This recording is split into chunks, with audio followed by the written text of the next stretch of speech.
Bueno, ya que una gran mayoría votó por la clase asincrónica, entonces, bueno, ya voy a empezar a dar la clase de una vez, que es sobre la atmósfera y que está bastante relacionada con la clase de la semana pasada, que fue sobre el sistema climático, que básicamente trató de la comprensión de el clima como parte de un sistema muchísimo más amplio que le llamamos el geosistema, ¿verdad? Entonces, bueno, hoy vamos a hablar específicamente sobre lo que es el sistema, la atmósfera como un componente más de ese sistema climático y que ya más o menos empezamos conversando algunas cositas la semana pasada. Hay algo interesante de esta lectura de Strahler, de Arthur Strahler, y es que él hace algo que para mí hace ratillos ya no se hace, ¿verdad? Estamos hablando de un texto bastante viejito, que es el de Geografía Física de Arthur Strahler, y es entender los subsistemas del geosistema como si fueran reinos. Eso es algo como muy interesante. Es decir, para Strahler, hablar de la atmósfera, hablar de la hidrosfera o hablar de la litosfera e incluso de la biosfera, él lo está entendiendo como si fuesen reinos que están delimitados, que tienen sus componentes dentro, que están relacionados entre sí, pero que cada uno responde pues a características particulares, ¿verdad? Él llama que a esos reinos, ¿verdad? Al reino de la atmósfera, de la litosfera y de la hidrosfera, como reinos inorgánicos, distinto a la biosfera, que sería el reino orgánico, ¿no? La biosfera es el reino en donde estaríamos también los seres humanos en algo que podríamos llamar como la antroposfera, que lo mencionábamos la semana pasada, ¿ok? Y bueno, claramente cada uno de estos reinos están interrelacionados entre sí y para la existencia de la biosfera es necesario que exista la relación de esos otros reinos. Y bueno, en este caso vamos a estar hablando de la atmósfera en particular. Cuando hablamos de atmósfera, también debemos relacionarlo con otro componente de la hidrosfera, que son los océanos, ¿cierto? Entendiendo que las condiciones atmosféricas van a ejercer un control sobre la superficie terrestre, pero al mismo tiempo la superficie va a ejercer una influencia sobre las propiedades de la atmósfera. Es decir, vamos a tener una relación dialéctica atmósfera-superficie terrestre. Ahora, la superficie terrestre se compone tanto de la plataforma continental, o como ustedes le quieran llamar, que es la litosfera, las tierras emergidas, también podríamos decirle, y también los grandes océanos. ¿Por qué los océanos son importantes para entender el clima de nuestro planeta? Bueno, primero recordemos que nuestro planeta está compuesto por un 71% de superficie inundada, ¿ok? Distinta al 29% de la superficie, este, que es la plataforma, digamos, como expuesta o la corteza, como ustedes le conocen, continental, etcétera, etcétera.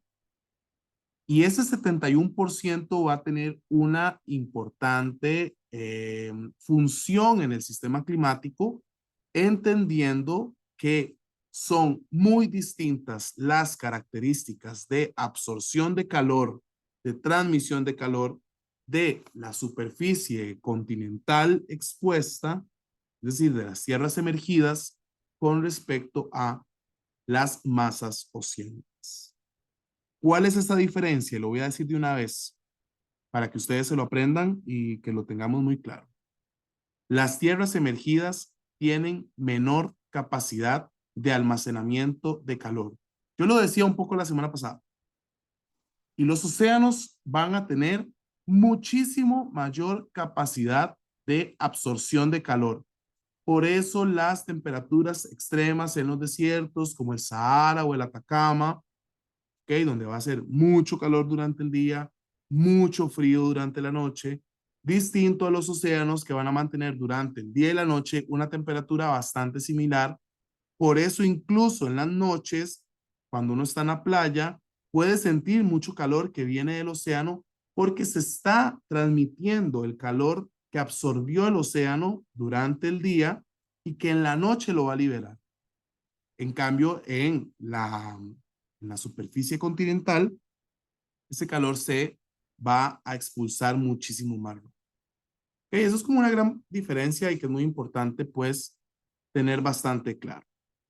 Entonces, empecemos con una definición que es central en este curso, que es la de atmósfera.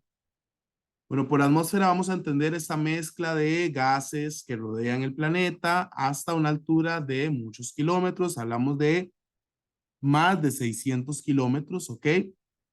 Es esta mezcla de varios gases, una capa que está unida a la Tierra de forma gravitacional, es decir, lo que hace que la atmósfera esté unida al planeta es la gravedad. Central eso, ¿no? Eso es lo que hace que la atmósfera esté unida a nuestro planeta y es lo que le va a dar una característica importantísima con respecto a la presión, que ahorita lo vamos a ver. Es más densa a nivel del mar, disminuye rápidamente hacia arriba.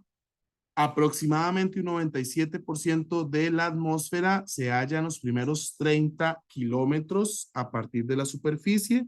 Es decir, aquí es donde vamos a encontrar la mayor, ¿cierto? La mayor superficie de atmósfera o la mayor cantidad de atmósfera, por lo menos un 97% de la misma, en comparación con el resto que va a tener apenas un 3%. Su límite superior se puede situar a una altura de 10.000 kilómetros, ¿ok? Semejante al diámetro de nuestro planeta. Y desde los 0 metros hasta los 80 kilómetros vamos a tener una, digamos, superficie o de una atmósfera bastante uniforme, ¿ok? Es decir, lo que corresponde a lo que hablábamos la semana pasada, que es la troposfera, la estratosfera y la mesosfera. ¿Ok? ¿Cómo se compone químicamente la atmósfera? Bueno, la atmósfera se compone un 78% de nitrógeno, vean ustedes qué interesante, y un 21% de oxígeno. Es decir, el mayor elemento que compone nuestra atmósfera es el nitrógeno, es una sustancia neutra. En cambio, el oxígeno es una sustancia químicamente muy activa que se va a combinar rápidamente con otros elementos y que por tanto van a generar un proceso de oxidación, ¿verdad? Que es la combustión de carburantes y la meteorización.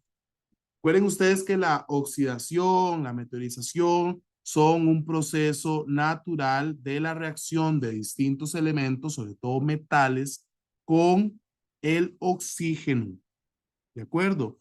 En conjunción con la radiación solar y con el agua, ¿verdad? Entonces, por eso las cosas se herrumbran, se oxidan. Y ustedes eso lo han visto, no sé, en la casa, o si han ido alguna vez a un volcán, lo han visto en las rocas que están alrededor, ¿verdad? Normalmente en la casa es donde más fácilmente vamos a ver el proceso de oxidación. Pero ven ustedes que hay un 1% restante que se compone de argón, principalmente de argón, ¿ok? Que es una sustancia que podría llegar a ser tóxica en una cantidad bastante importante, y un 0.033% de CO2 o dióxido de carbono. Ustedes ya saben el papel que tiene el dióxido de carbono en el sistema climático, ya lo estuvimos hablando, ¿verdad? Ahora, retomando el tema del oxígeno, cuando hablamos de la combustión de carburantes, estamos hablando que es un proceso bastante rápido, ¿cierto? Donde el oxígeno tiene un papel central, ¿no? En la combustión, ustedes lo pueden ver acá en la imagen, distinto a un proceso que es muchísimo más lento, que tiene que ver con la meteorización por oxidación, que es lo que ustedes le van a conocer popularmente como el herrumbre, ¿verdad? Es como mucha gente le dice, yo nunca he sabido si el herrumbre es con H o sin H. Lo vamos a poner así, la verdad no tengo la más mínima idea. Una palabra muy popular, pero que difícilmente escribimos. Entonces, ese 1% donde hay un porcentaje importante, 0,99 de argón, solo un 0,033 de dióxido de carbono, va a tener un papel bastante importante, específicamente lo que es el CO2. Hablábamos la semana pasada que el CO2 lo podemos encontrar, ustedes decían que por contaminación, ¿verdad? Ustedes decían que principalmente por contaminación. Clarísimo, sí, definitivamente la contaminación es un gran foco emisor de CO2. Pero también hablábamos que los animales, sobre todo la ganadería, también produce dióxido de carbono. Acá menciona que además la respiración animal y también la fotosíntesis, ¿verdad? Recordamos que los árboles tienen la capacidad de absorber dióxido de carbono y producir oxígeno. Pero si cortamos un árbol de estos, todo el dióxido de carbono que absorbió va a ser liberado. Por eso les decía yo que la semana pasada que la deforestación es también un proceso importante de emisión de dióxido de carbono. Entonces, si habláramos de qué libera dióxido de carbono, podríamos decir que si es la contaminación, como ustedes lo decían, podríamos decir que la deforestación, podríamos decir que la carburación, que es la emisión de combustibles fósiles, ¿verdad? En las grandes fábricas. Podríamos hablar también que la ganadería, principalmente la emisión que producen las heces de las vacas y también el propio proceso de respiración animal. ¿Ok? Bueno, hay otros gases en la atmósfera con una presencia muy pequeña, ¿no? Como es el neón, el helio, el criptón, el xenón, el hidrógeno, el metano o el óxido nitroso, solamente para entender que no solo se compone de nitrógeno, que además es un 78%, que es muy importante, de oxígeno, que es un 21%, sino que hay un por ciento ahí que está compuesto por otro montón de gases que van a conformar nuestra atmósfera. Ahora, la atmósfera se compone de todo eso, pero hay estructuras o más bien hay fases de esa atmósfera que van a tener una mayor presencia de esos gases. ¿Ok? Ya yo les decía que la atmósfera en la vertical puede llegar a tener hasta unos 10,000 kilómetros, pero que son más o menos los primeros 80 kilómetros los más homogéneos. Y les decía yo en la clase que son más o menos los primeros 30 los más importantes, que son los que se conocen como la troposfera, porque además de todos los gases que estábamos hablando, hay un importante componente que va a determinar la mayor cantidad de procesos meteorológicos que vamos a estudiar en el curso, que es el vapor de agua, ¿verdad? El vapor de agua solo lo vamos a encontrar en la troposfera. No lo vamos a encontrar en la estratosfera, no lo vamos a encontrar en la mesosfera de la misma cantidad como sí lo vamos a encontrar en la troposfera. Antes de empezar a hablar de la estructura vertical de la atmósfera, yo les pongo acá la estructura vertical de la presión atmosférica porque esto va a ser un elemento del clima de mucha importancia. Lo vamos a ver en el curso. ¿Qué es la presión atmosférica? Ustedes han escuchado hablar posiblemente de eso. Es muy posible que incluso ustedes se han subido por un cerro, que se han ido por el Cerro de la Muerte o han subido al volcán Irazú o al Poás o al Barba o no sé, se han ido por Cambronero y luego ya empiezan a bajar como a las zonas más llanas y más cercanas al nivel del mar, ustedes lo van a sentir en los oídos, que se les tapan los oídos. Se me taparon los oídos, ¿no? O si están subiendo, ay, me estoy mareando, ay, tengo ganas de vomitar, a veces por las vueltas de la calle, ¿no? Pero también a veces por la diferencia de presión atmosférica. La presión atmosférica es una presión que ejerce el aire sobre cualquier superficie sólida o líquida que se exponga a la atmósfera. ¿Ok?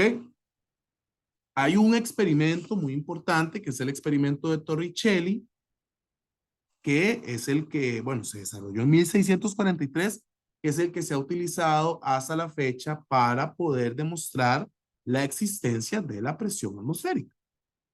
Torricelli lo que hizo fue usar un barómetro de mercurio para demostrar que la presión atmosférica va a cambiar de acuerdo a la altitud y que cuando estamos en el nivel medio del mar, es decir, en la zona costera, la presión atmosférica tiene un valor de 760 milímetros de mercurio. Conforme vayamos subiendo del nivel medio del mar hacia las altas cumbres o a las altas montañas, la presión es menor. ¿De acuerdo? Es decir, conforme más cerca estemos del nivel del mar, va a haber mayor presión. Conforme nos alejemos del nivel del mar, la presión es menor. Por eso, cuando estamos al nivel medio del mar, es decir, en la zona costera, la presión es de unos 760 milímetros de mercurio, ¿ok? Y conforme vamos subiendo, la presión va a disminuir al punto que en la zona más alta de nuestro planeta, que es la cima del Everest, en el Himalaya, tenemos una presión atmosférica de 300 milímetros de mercurio. Eso es un 3. Cuando una presión es así de baja, como en el Everest, se nos hace muy difícil poder respirar. ¿Por qué? ¿Por qué se nos hace difícil poder respirar? Porque entre menos presión hay menos oxígeno. ¿Ok? Entre menos presión, menos oxígeno en una misma superficie. Entonces, imagínense ustedes, por ejemplo, yo les voy a hacer aquí dos cuadritos. En este cuadrito estamos, el cuadrito A, estamos en Punta Arenas, ¿ok? Y el cuadrito B, estamos en el Chirripó, ¿verdad? Que son 3,400 y pico, ni siquiera los 8,000 del Monte Everest, ¿ok? ¿Cómo es la cantidad de oxígeno en el cuadrito A y en el cuadrito B? En el cuadrito A vamos a tener muchísima mayor presión y por tanto las partículas de oxígeno van a estar muchísimo más cerca unas de las otras. Oh Dios, no sé qué hice, pero espero poderlo quitar, lo que sea que esté. Ok, porque esto es espero que ya. Ok, volvamos.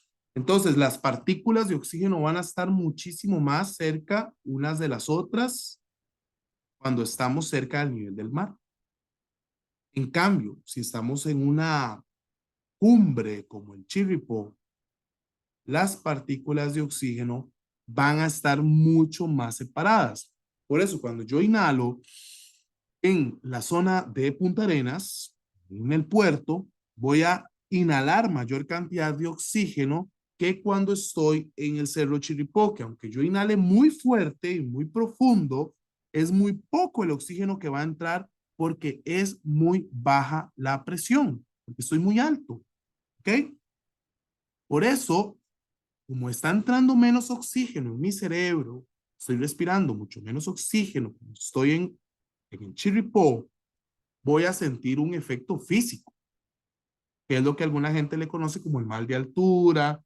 En otros países, como los países andinos, le conocen como el soroche, ¿verdad? Y esa sensación fea de debilidad, dolor de cabeza, hemorragias nasales, náuseas, mareos, ¿verdad? Que se siente cuando yo estoy en ese cambio de presión atmosférica, ¿de acuerdo?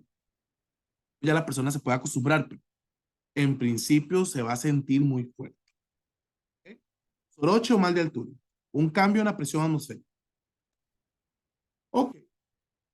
Entonces, resulta ser que conforme más vamos aumentando en la altitud, la presión va a tender a disminuir. Hay menos presión.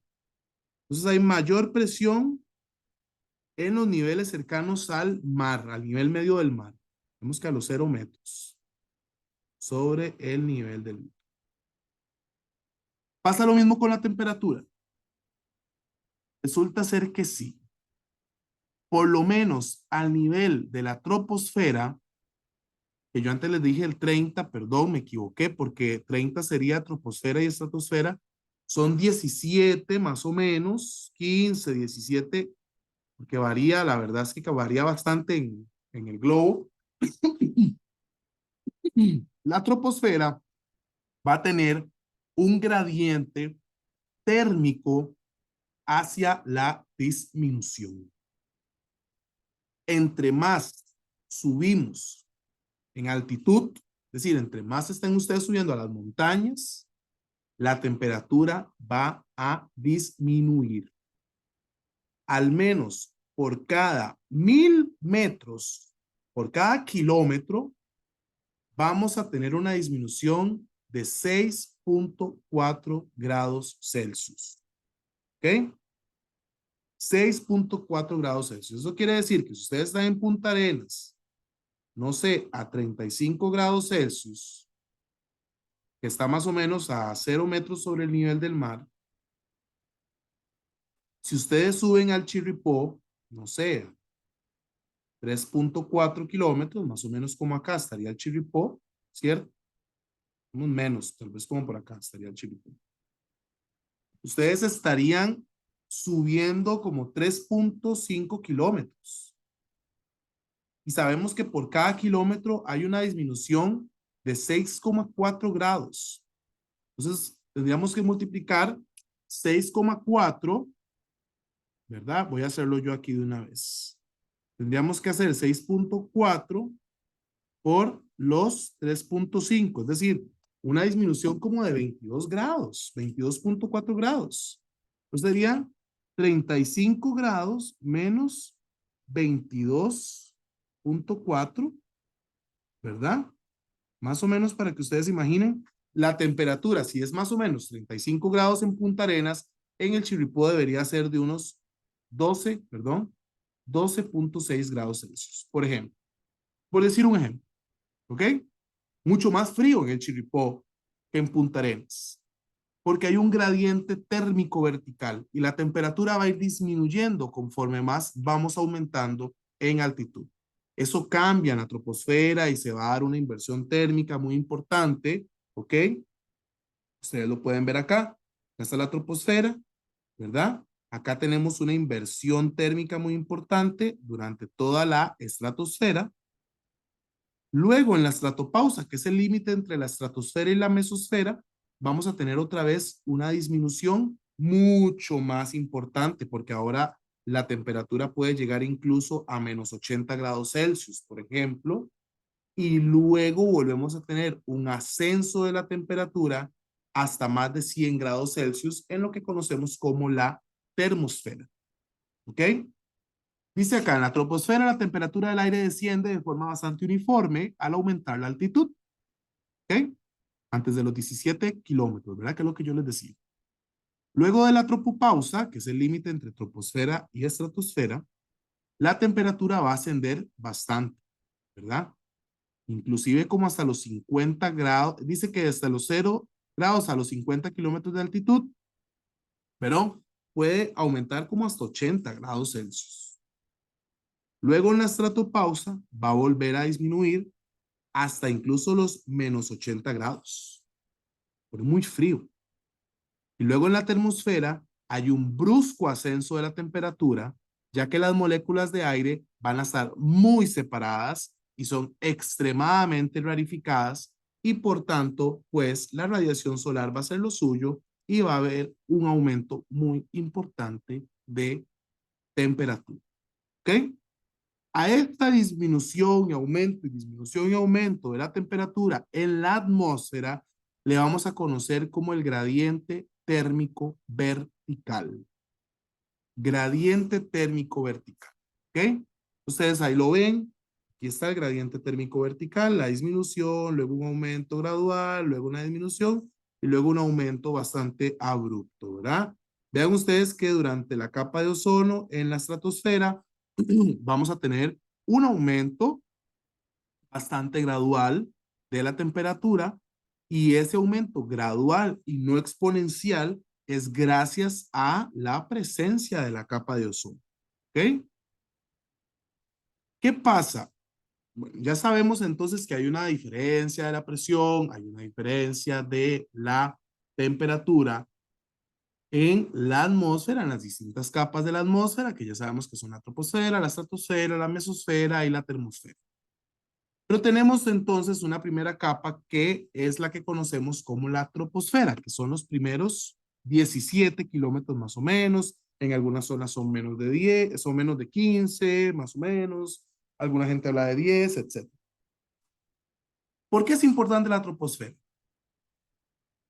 La troposfera es importante porque acá van a ocurrir prácticamente todos los fenómenos del tiempo y del clima que nos afectan a los seres humanos.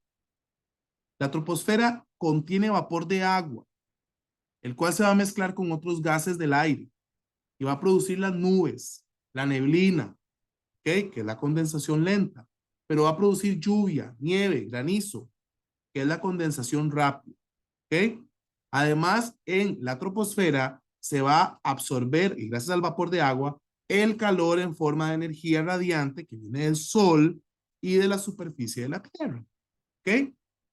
Por eso la troposfera es muy importante, porque hay vapor de agua y van a ocurrir todos los fenómenos meteorológicos que nos afectan. Acá no los estamos poniendo, pero si hay presencia de nubes, de neblina, lluvia, nieve y granizo, también es donde van a ocurrir los sistemas de baja presión, como lo son las ondas, las tormentas, las depresiones y los huracanes. ¿De acuerdo? Ocurren en la troposfera, no en la estratosfera, no en la mesosfera. ¿Ok? Todo esto ocurre en la troposfera. ¿De acuerdo? Entonces ven ahí la neblina, ¿verdad? Ven acá ustedes ya algo un poco más denso, niebla. Ven ustedes aquí precipitación sólida, que sería lluvia. Y bueno, la gran presencia de nubes también. Entonces, además de eso, la troposfera va a contener polvo en suspensión. ¿Okay? Si pudiéramos aquí dibujarlo, debería verse así, ¿verdad? Claramente es imperceptible a la vista, algunas veces, otras veces se ve. Por ejemplo, cuando está los famosos polvos del Sahara, ¿cierto? Se pueden ver. Pero ustedes van a ver polvo en suspensión que viene de los desiertos, como el Sahara, viene de los incendios forestales, sobre todo lo que es la ceniza, viene de llanuras secas, sobre todo muchas arenas, de fondos del lago, que pueden también venir muchas arenas o limos, de las playas, vienen muchas arenas, de explosiones volcánicas, mucha ceniza, incluso gotas del océano con sal que van a transportar sal a la atmósfera. Entonces, la troposfera tiene mucho vapor de agua, pero además tiene polvo en suspensión. Hoy no lo vamos a ver, pero el polvo en suspensión tiene un papel en el sistema climático. ¿Ok? Acuérdense de esto. El polvo en suspensión tiene un papel en el sistema climático. Luego lo vamos a ver. Por ahora, lo que me interesa es que lo sepan. Es importante el papel que van a tener. Inclusive, una presencia, digamos, considerable de polvo, suspensión, va a generar un efecto bastante, digamos, contraproducente, por decir una palabra, pero va a generar un efecto muy inverso a lo que uno esperaría en la atmósfera. ¿Sí? Bueno, ahí ustedes ven los polvos del Sahara cuando por los grandes vientos, ¿verdad? Los sistemas de altas presiones migran hacia el continente americano, ¿verdad? Y eso además tiene un papel muy importante en la polinización de la flora, sobre todo en el Amazonas. Entonces hay una relación muy importante entre los polvos del Sahara con la cuenca del río Amazonas, ¿verdad? Entonces ahí vemos también cómo se interconectan todos los sistemas del geosistema, ¿verdad? El planeta, aunque estén separados por una gran masa oceánica como lo es el océano Atlántico. ¿Qué pasa con la capa de ozono? ¿Por qué hablamos de la capa de ozono cuando hablamos de la atmósfera? Bueno, primero porque es una parte de una capa. Recuerden que el ozono está dentro de la estratosfera, que está entre los 15 y los 55 kilómetros de la vertical. Y ustedes seguramente han escuchado hablar del ozono, siempre hablamos del ozono, de la disminución de la capa de ozono, del aumento de la capa de ozono, de los gases que afectan la capa de ozono, etcétera, etcétera. Resulta ser que la capa de ozono es posiblemente una de las capas más importantes del sistema climático para la vida en el planeta Tierra, que tiene la capacidad de absorber grandes cantidades de radiación solar en onda corta. Las ondas cortas de la radiación solar son, como por ejemplo, los rayos gamma, los rayos ultravioleta, ¿verdad? Que son muy fuertes y que si entran de forma directa a la superficie de la Tierra, todo lo queman, ¿verdad? Recuerden ustedes que las ondas largas, por ejemplo, como la luz visible o el infrarrojo, pueden entrar a la superficie, ¿verdad? Pero son ondas largas, son más lentas, son más leves, ¿ok? El ozono es una especie de capa aislante, digamos, si ustedes lo quisieran ver así, que nos permite, o más bien nos permite, pues, existir en el planeta, pero le va a permitir a la Tierra poder em, contener o amortiguar radiación de onda corta, ¿ok? Gracias a esa gran cantidad de oxígeno llamado ozono, que es O3, ¿verdad? Que es el que va a tener esa capacidad aislante. Ustedes ven en la imagen de la derecha la capa de ozono. La capa de ozono es esta capita celeste. Ustedes ven ahí. En realidad no es la capa de ozono lo que ustedes ven ahí. Ustedes lo que ven es el hoyo de la capa de ozono. ¿Ok? El hoyo de la capa de ozono se ha visto muy afectado, se ha aumentado en algún momento de la historia. Ahora parece ser que ha ido disminuyendo por, por actividad humana. Por actividad humana el ozono se ha visto muy afectado, sobre todo por la generación de clorofluorocarburos, los CFCs, que muchos están en forma de spray y el ozono pues se ve afectado por los CFCs.